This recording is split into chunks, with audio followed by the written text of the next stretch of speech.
Well, would you look at that? The Mariners finally gain a game on the Houston Astros. They're now 3.5 back thanks to Bryce Harper and Bryce Miller. A couple of Bryces gives the Mariners a game on the Astros. We're going to talk all about it here on the NW Sportscast Mariners post-game show.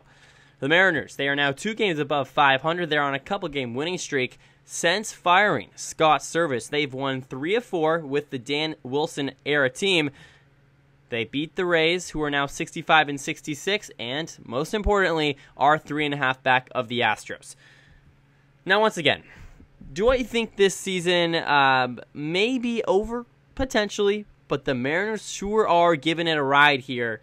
Momentum is changing, and it's looking like the Scott Servais firing was the right move. I was the first guy to be kind of critical of the Scott Servais firing. I said, why in the middle of the season? I don't think the Scott Servais thing is going to change much. You know, I compared it a lot to saving Jerry DiPoto's job and not necessarily actually helping the team. Definitely felt like a fall man to me, someone to keep the higher-ups feeling pretty in their job and not necessarily something that would actually benefit this year's squad. But so far, I've been proven wrong, and I'm willing to admit that I have been proven wrong. The Mariners won 3 of 4. They are now, not only do they have a chance to win the series, to win their second straight series against the Rays tomorrow, but with the Astros playing the Phillies, the Astros could feasibly lose a couple more, and if the Mariners sweep the Rays, then you're all of a sudden 1.5 games back, and then I think the season is definitely back on. So the Mariners, this is a big one. Bryce Miller really responded after giving up that solo blast, I believe it was, to Josh Lowe in the top of the second inning. And a big reason why he was able to respond was because of the offense. So we're going to talk about that first because I think that was the headline in this game, was how the Mariners were able to jump on the Tampa Bay Rays pitching early on. Ryan Peapot just was, he looked good in the first inning, and then after that, the Mariners were really able to score a lot of runs on him. Jorge Polanco got the job started with an absolute screamer, 110 miles per hour off the bat. It hit the very base of the yellow foul pole in right field. You literally could not put that baseball any lower on the left or the right field foul pole, So that really changed the momentum. The Mariners were able to match the Rays in the very same inning. And then in the third, after Bryce Miller was able to battle back after the second inning, gave up 0 runs in the third, the Mariners put up a 3 spot, and it comes off the bat of Randy Arozarena. We're all living in Randy land for tonight. Randy Arozarena takes one oppo into right field. Man, is he fun to watch when he's hitting the baseball. And, hey, he might be back, folks. Randy Arozarena, who was ice cold, colder than an igloo, was able to pick up a couple hits yesterday, and then today he responds with a home run. That was potentially his first at T-Mobile Park. And all of a sudden, Randy Arozarena, one of the streakiest players in all of baseball, might be trending upwards, and that would mean the entire world for the Seattle Mariners offense, who's continuing to struggle. Tonight, you have the 7 hits, but in the last few games, even against the Giants winning the series, it wasn't all sunshine and rainbows for the offense. Then you move into the 4th inning, you tack on one more, Leo Rivas with another RBI. How huge has Leo Rivas been?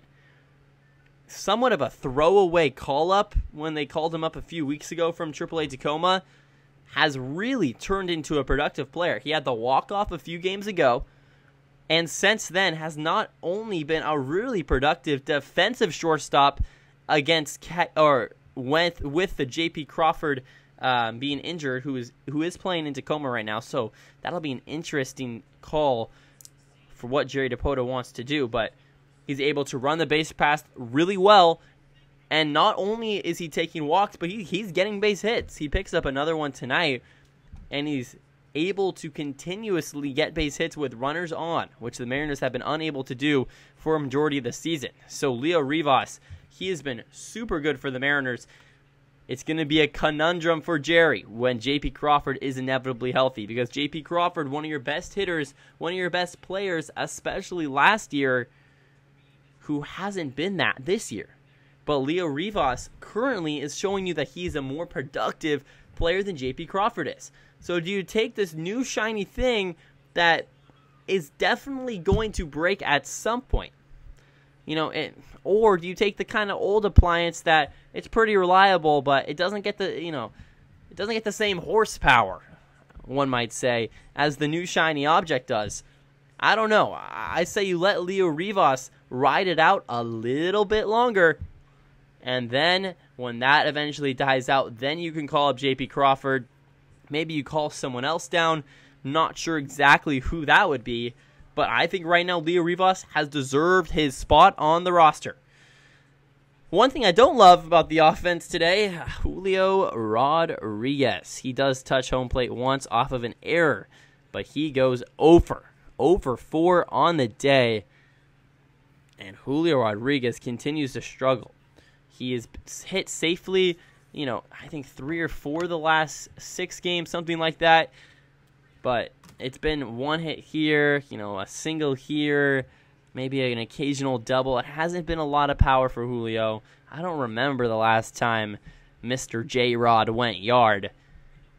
So badly do I want to hear the sweet voice of Aaron Goldsmith go, Julio Rodriguez with a blast into left field, but haven't heard that one in what seems like an eternity. And if the Mariners want to really, take a stab at the Astros and kind of get their hearts pumping towards the end of the season here, this is it. It's the last 100 meters in a 1,500-meter yard dash. The kick is now. And if you want to try to take a lead that is still 3.5 for the Astros, Julio's going to need to be Julio. And we've said it all year. Jeff Passan said it when he's come on 710. All the guys have said it. Even Scott Service at one point said it. This team will go as far as Julio Rodriguez takes it. And right now, Julio has been not only not up to expectation, but quite frankly, he's been a below-average MLB player. So it's not going to cut it.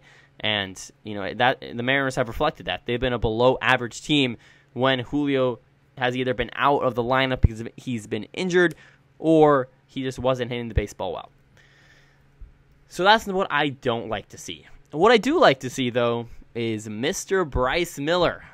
I mentioned the double Bryces at the start of the show. Bryce Harper with a single, an RBI walk-off against the Astros that let the Mariners take the one-game lead with a win, and Bryce Miller was able to capitalize on it. 7 innings, 2 hits, 1 earned run, 0 walks, and get this, not 1, not 2, not 3, but I'm going to have to keep counting up because it's double-digit strikeout time for Mr. Miller. 10 Ks on the night. My goodness, is this pitching staff elite. Bryce Miller, Brian Wu, you've seen them go the last couple of days. If those are your number 4 and 5 guys, oh my goodness. The league is in for a scary reality check if the Mariners make the playoffs.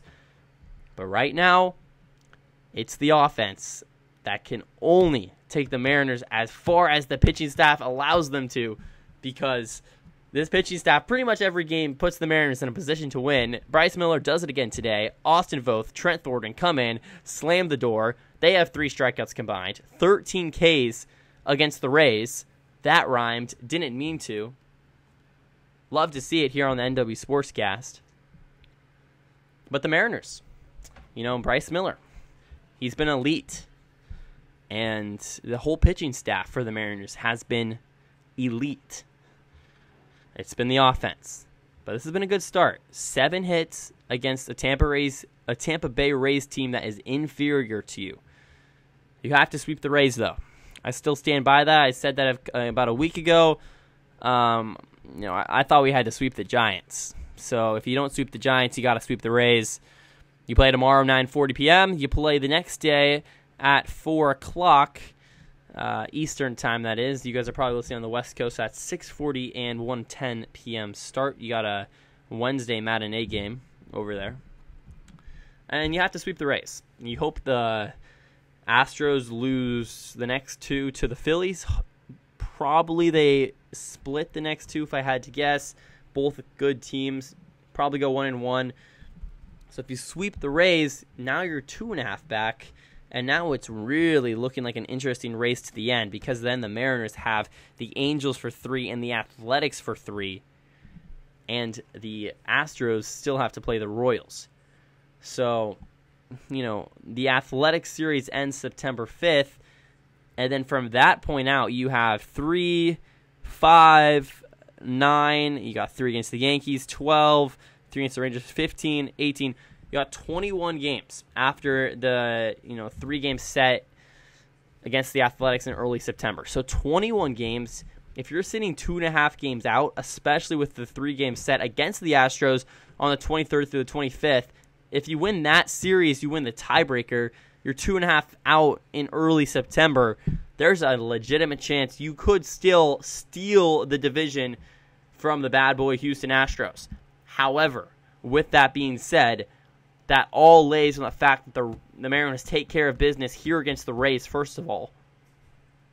That the Astros lose against the Phillies and the Royals, and that against the Angels and A's, who the Mariners have not played well against, they win. Because right now, the Mariners, their worst team they played against has been the Angels. And the A's in midweek games that no one cares about, very similar stuff. The Mariners' offense does not come to play. So hopefully that changes. The situation is dire. The Mariners have to take care of business the next 2 against the Rays, and then take the boxing gloves off. Let's just do an old-school brawl to the end. The Mariners are still in this thing. NW Sportscast post-game show. The Mariners beat the Rays 5-1. Got a couple more games tomorrow. I'll try to do a post-game show. We'll see what I can cook up. It's 12:13 here, and that was after a fast game. So if you guys like the content, please leave a like, comment, and subscribe. If you made it all the way to the end of the video, go check out the Coast to Coast Sports channel. Me and Levi just dropped a QB rankings. So if you are interested in the NFL, if you're interested in the Seahawks, you can go argue about where we put Geno Smith there. Spoiler alert, outside the top 20. So if you want to watch that and know why we did that, go check out the Coast to Coast Sports. Should be linked in the page description. All right, guys, this is it. The NW Sportscast. Drew Alba saying so long. And as always, go Mariners. See you guys.